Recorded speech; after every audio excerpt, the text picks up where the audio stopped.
Howdy neighbors, and welcome to the Plain Spoken Homestead. Guess what time it is? Friday just rolled around again. So it's another time for an episode, a recap from earlier this week. We had an episode where we talked about build your first 3-meal based food system. So I just changed my food pantry and food storage to a meal-based pantry and food storage where I'm storing whole meals or the ingredients for the whole meal, so it's all put together and already ready to go. So at the end of a long day, you just come and you pull out that whole little bin of whatever meal you've chosen that you have put together previously. So that's what we're going to talk about, just a little recap of that. It's just something practical. I don't store ingredients. I just store the whole meal in one little section in my food pantry, and I have them stacked behind each other so that I have more than one spaghetti night, more than one quesadilla night, or soup night. So they're just there, just like a regular pantry. They're just whole meals already prepared. So it's not you don't have to do a full overhaul of your pantry. It doesn't need to be complicated. Just start with 3 simple meals that you already make.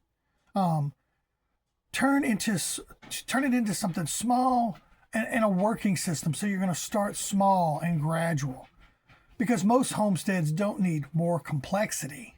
They don't need it to be more structured and overwhelming. They need simple. They need a system that actually works day to day. So start small, not all at once. One of the biggest ideas for this week is to start small. You're not going to do an overhaul of your whole storage system or your pantry. That is just too overwhelming and complex to start with. You don't know if this system works for you yet. Test it out. See if it works. Instead of trying to organize everything, just begin with a few meals. 2 or 3 is enough to start. It might look like something simple.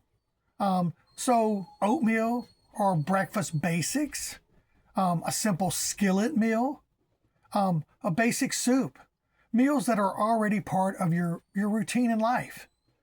Because the goal is not to create new habits. It's to support the ones you already have.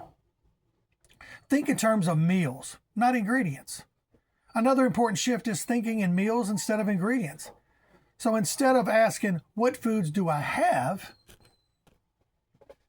So you begin by asking, what meals can I make?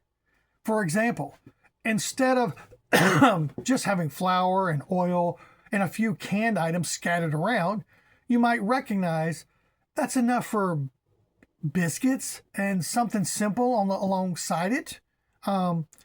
Instead of just seeing rice and beans and seasonings, you begin to see a complete usable meal. That shifts from storage to something more practical.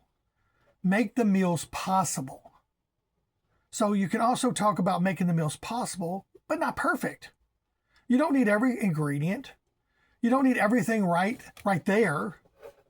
You just need enough to make a simple version of your meal, whatever that is. For example, it might be rice and beans and seasoning, so something simple. Or eggs and bread, or a basic soup, whatever vegetables you have available in your house. The goal is to make sure that you can be something that can be made, even if it's not ideal. You got to keep it visual and visible. So another key idea is visibility. So you have to be able to see it. If food is hard to see, then it just naturally becomes hard to use. So even small changes can help with that. Grouping items together. Keeping frequently used items up in front. Just makes sense. It's just easy. Using one shelf or a section of your pantry. You should be able to glance and know what you have. That's what keeps this system active and usable. Use and replace. Once your meals are set up, the system just remains simple.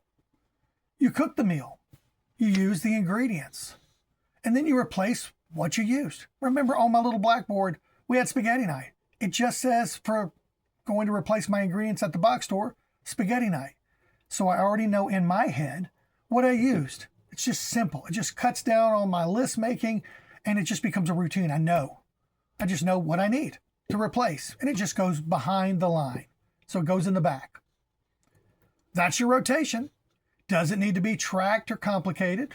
It just becomes a part of your normal routine. Build slowly over time.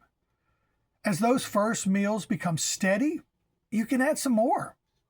Another simple dinner, a backup meal, something for the busy days. And we all have those really busy days where we're tired, but we have to throw something together. But there's no need to rush. A few strong systems are better than many unfinished ones. That's what keeps everything manageable. A different way to look at your storage. Store meals, not ingredients.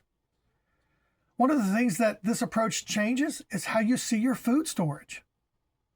Instead of seeing shelves of separate items, begin to see usable meals. Things you can actually cook. Things you actually rely on. And that makes this whole system feel more calm and practical. Routine. Just the way we like it here on the Plain Spoken Homestead. A simple way to remember this. If you want to keep things simple, it would be this. Start with a few meals. 2 or 3 is all you need to do to put together to see if this system's going to work for you. Make them possible. Keep them visual. Really important. Use them and replace what you've used. That's enough to begin building a real system. My closing thoughts on this, which are pretty simple and basic. Food storage doesn't need to be complicated to be effective. Mine's not complicated at all. It can be built slowly and in a way that fits your real life.